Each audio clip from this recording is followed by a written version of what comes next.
Chapitre 3, le verset 6, nous lisons: sonne-t-on de la trompette dans une ville sans que le peuple soit dans l'épouvante? Arrive-t-il un malheur dans une ville sans que l'Éternel en soit l'auteur? Car le Seigneur, l'Éternel, ne fait rien sans avoir révélé son secret à ses serviteurs les prophètes. Amen. Je voudrais proposer ce sujet: Dieu a permis un confinement pour un but. Dieu a permis un confinement pour un but. Quand on regarde le texte, on pourrait dire que rien ne surprend le Seigneur. Rien ne surprend le Seigneur. Tout ce qui se passe sur la terre, rien ne surprend le Seigneur. Et il permet tout pour un objectif bien précis. Il permet tous les événements pour un but bien précis. On peut nous enlever tout, parce que aujourd'hui c'est la reprise, la réouverture. Alors, on nous a enlevé en quelque sorte quelques éléments pendant près de 2 mois. Mais on ne peut pas nous enlever notre Dieu. On peut nous enlever tout. Est-ce que Satan a fait à Job? Il a essayé d'enlever à Job quoi? Sa richesse. Il a essayé de lui enlever ses enfants qui faisaient sa fierté. Il a essayé de lui enlever sa santé physique. Mais il n'a pas pu enlever à Job son Dieu. Satan peut essayer de nous enlever tout, mais il ne peut pas nous enlever notre Dieu. Et le chrétien devrait tout faire pour que son Dieu puisse rester intact dans son cœur. Et que même s'il y a encore autre confinement, qu'on nous restreint la liberté, que notre Dieu puisse rester. Parce que ce Dieu-là n'est pas surpris par un événement. Et il permet tout pour un objectif bien précis. Il permet tout pour un but, et c'est pourquoi nous redisons: Dieu a permis ton confinement pour un but. Pourquoi dit-on que Dieu a permis ton confinement pour un but? Nous allons, avec quelques exemples de confinement, et leur but nous permettre de comprendre en quelque sorte le nôtre. Le nôtre. Voyons la première personne ou le premier confinement de l'histoire. On ne va pas tout détailler, mais quelques éléments, et nous commençons avec Noé dans la Genèse chapitre 7. Genèse chapitre 7, avant même le confinement, on approchait ce texte ici, sans savoir qu'il y aurait un jour quelque chose qui va nous empêcher de nous retrouver dans cette salle pour prier le Seigneur. On voit que Dieu va décréter d'anéantir la race humaine suite à la désobéissance, suite au rejet de Dieu, suite au péché de l'homme. Et alors Dieu décide de sauver une famille, un homme et sa famille, et aussi avec cet homme et sa famille des animaux de toute espèce. Dans la Genèse 7, on voit que Noé devrait se confiner dans un bateau, dans une arche, afin d'échapper au déluge qui a duré 40 jours sur la terre. Mais au chapitre 8 de la Genèse, le verset 1, on dit que Dieu se souvint de Noé et de tous ceux qui étaient dans l'arche. Dieu se souvint de Noé et de tous ceux qui étaient dans l'arche, et il va permettre à ce que non seulement le déluge s'arrête, mais que l'eau puisse évacuer afin que Noé puisse retrouver la liberté. Quelle grâce de la part de Dieu. Mais quand on regarde le but précis de ce confinement, c'était un confinement de sauvegarde. Un confinement de sauvegarde. Si Dieu n'avait pas permis à Noé de se construire le bateau, quand le déluge serait là, alors je ne crois pas que Noé allait survivre. C'était un confinement de sauvegarde parce que Dieu voulait sauvegarder Noé avec sa famille. Mais on remarque, après le confinement, qu'a fait Noé? Qu'a fait Noé? Au chapitre 8, le verset 20, on voit que Noé va se construire un autel. Il construit un autel à l'Éternel. Il construit un autel à l'Éternel. Nous avions dit, il n'y a pas longtemps, qu'après le confinement, certains vont courir déjà après les bars pour faire le rattrapage. Le rattrapage des bières, le rattrapage des femmes, le rattrapage des garçons, le rattrapage en un mot du péché. Ici, nous n'avons pas été confinés comme ailleurs.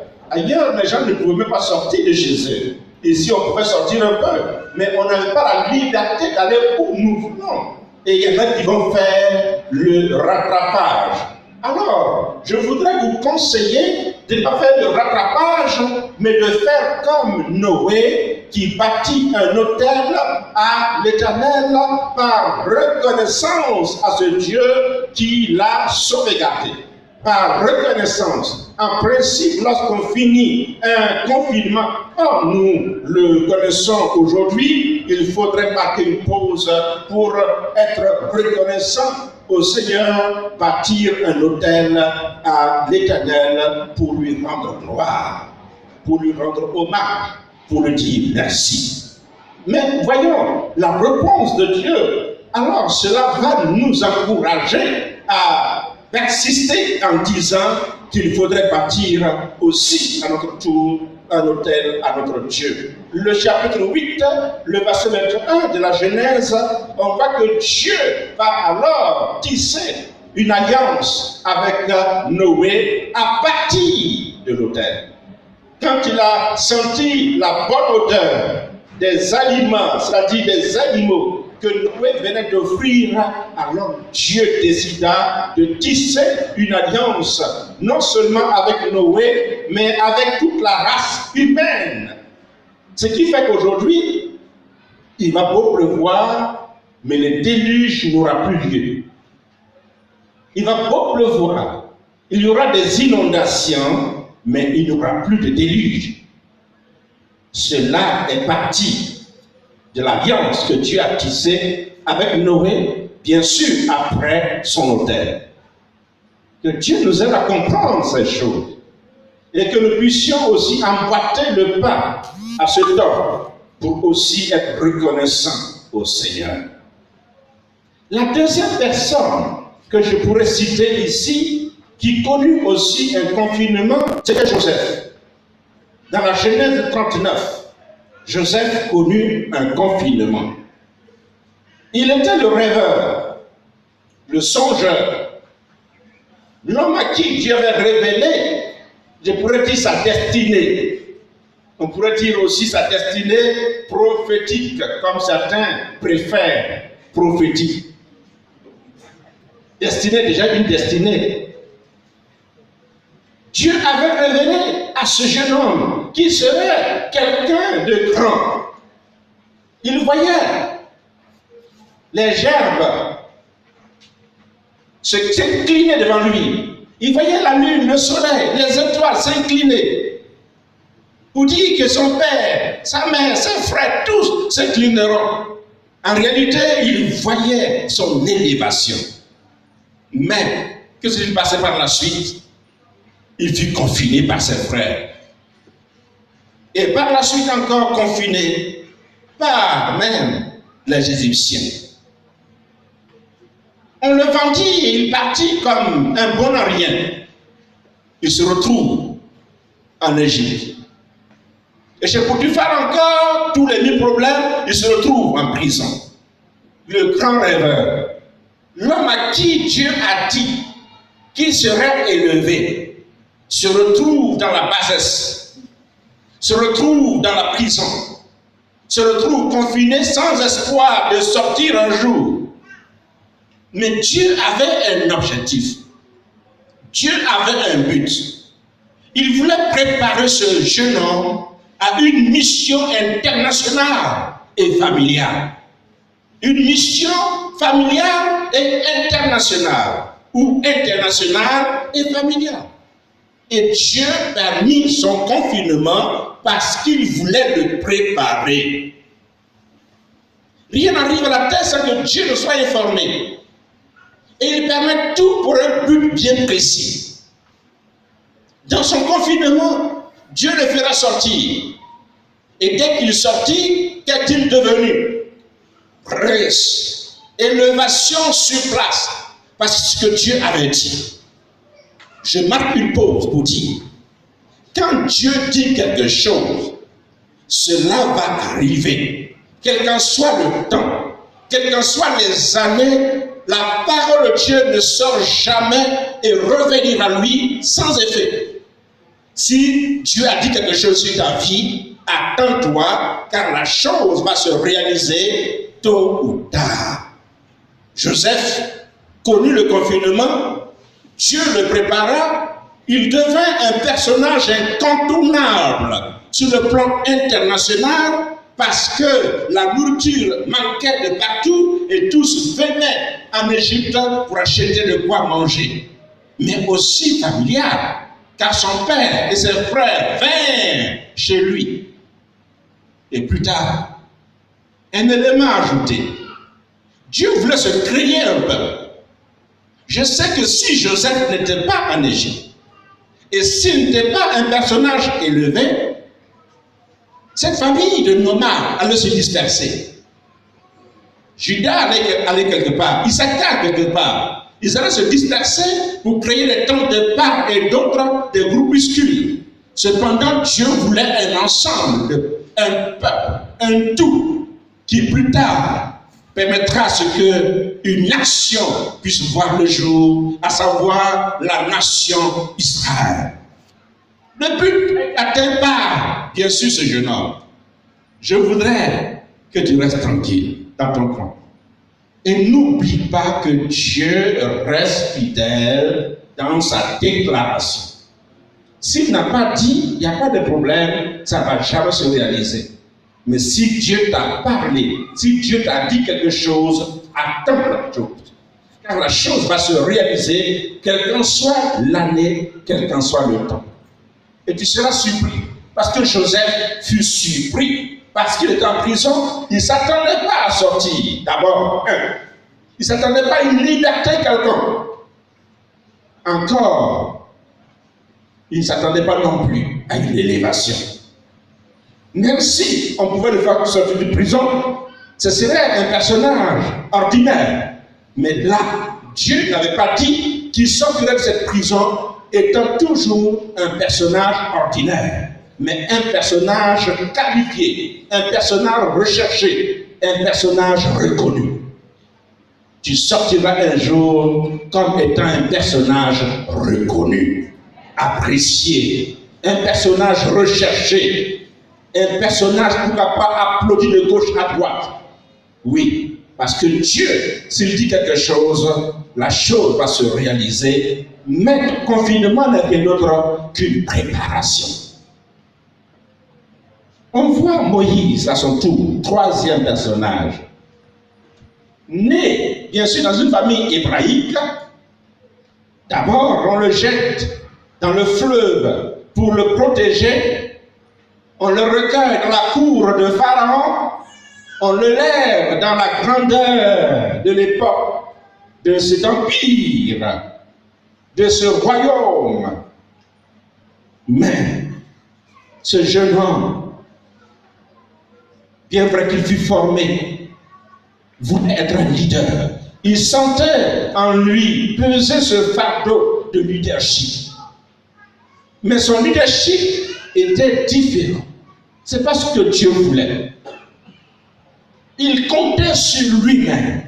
Il comptait sur ses propres forces pour régler les choses, pour diriger les choses.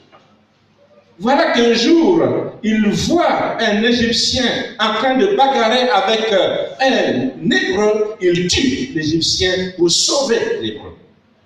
Une autre fois, il voit deux Hébreux qui se bagarrent. Il veut les disperser en leur disant que non, ils sont frères.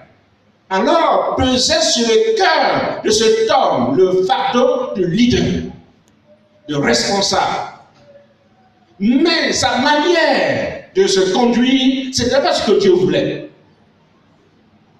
Alors, Dieu va permettre un confinement. Il se rend compte que la famille royale, la famille de Pharaon était informée de ce qui s'est passé. Du fait qu'il a tué un Égyptien pour sauver un Hébreu. Il prit la fuite. Il se retrouve dans le désert. Il y reste pendant combien d'années? 40 années. 40 années. Pour avoir les 80 en tout, en âge.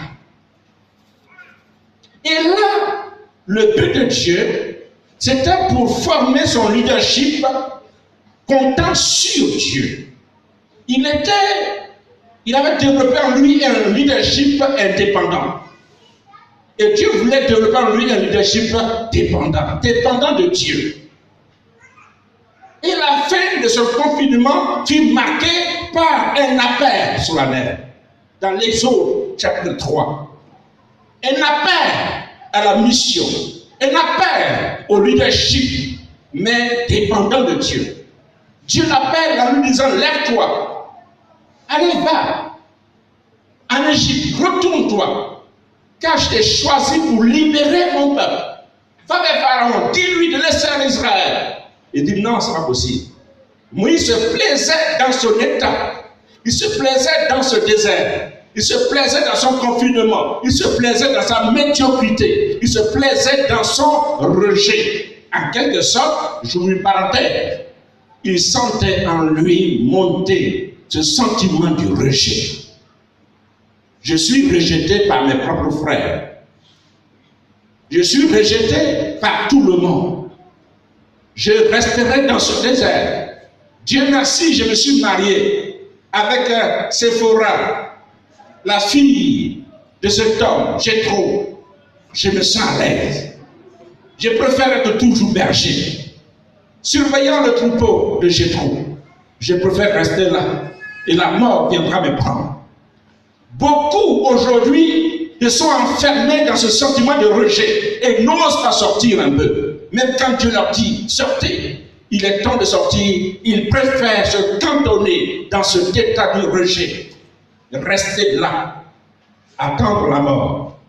Il y en a plusieurs ici dans cette salle qui n'attendent que la mort. Moi, que vais-je encore faire dans la vie? Moi, que vais-je encore devenir dans la vie? Moi, que puis-je encore faire? Ou que puis-je devenir? Je préfère rester dans cet état. Mais sachez une chose, Dieu a un objectif pour la vie de chacun d'entre nous.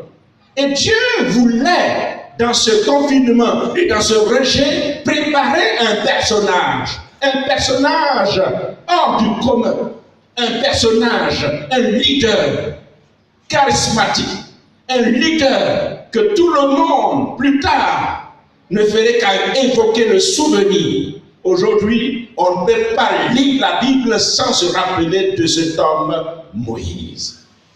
Dieu l'a préparé, mais la fin de son confinement, Dieu l'appela au ministère. J'ouvre encore une parenthèse. Je ne sais pas s'il y a quelqu'un dans cette salle que Dieu a adressé un appel au ministère. Mon ami, tu ne pourras jamais te cacher. Tu ne pourras pas fuir. Tu ne pourras pas raisonner. La chose va arriver à coup sûr, que tu le veuilles ou pas. Je referme la parenthèse. La troisième personne, qui n'est pas une personne, mais une entité, c'était Israël. Dieu permit à Israël de se retrouver, bien sûr, en Égypte, au temps de Joseph. Mais Le but, c'était de former un peuple pour lui, Dieu. Former un peuple, former une nation. Israël, en sortant du confinement de l'Égypte, était une nation, était un peuple. Mais pire encore, au chapitre 12, l'Exode, le verset 12, Dieu permit un autre confinement dans le confinement. C'est-à-dire, puisque Dieu voulait juger tous les dieux de l'Égypte, et ce jour, c'était maintenant le Dieu donateur de la vie, à savoir Pharaon lui-même. Dieu décide alors un autre confinement, en demandant aux Hébreux de sacrifier un animal et de prendre le sang et de mettre sur les portes des maisons. Et l'ange de la mort, coronavirus, sévère, plus que Covid-19, lui, il était armé de missiles sol-sol, air-air, de tous les virus du monde entier. Il devait venir en Égypte. Corona était là, Covid était là, Ebola était là, Sida était là, Palu était là, diarrhée était là, qui encore? Tous les virus possibles étaient rassemblés cette nuit en Égypte pour faire ravage. Sous le commandement suprême de sa majesté, le roi des rois et seigneur des seigneurs, qui déclare et qui décide un bon matin: je vais en finir avec cela. Je vais libérer mon peuple. Que Pharaon le veuille ou pas, je suis descendu. Parce qu'il a dit à Moïse: je suis descendu moi-même pour libérer mon peuple et le conduire dans le désert pour qu'il me serve. Il n'a pas dit: j'ai envoyé un ange pour sauver mon peuple. Il dit: je suis descendu moi-même en personne. Le couteau du ciel était descendu et il était là. Et alors, il organise la riposte. Quand il a commencé, Pharaon croyait que c'était de l'amusement. Un bâton se transforme en serpent. Il dit: ça, c'est du blabla. Je peux en faire autant. Et alors, ils ont fabriqué aussi des serpentaux, mais avalés par le serpent bâton de Moïse. Autant de signes, autant de miracles. Mais Pharaon n'a pas cédé jusqu'à ce que Dieu décide de l'endurcir lui-même, jusqu'à frapper son trône, jusqu'à frapper son héritier et tous les héritiers du peuple égyptien.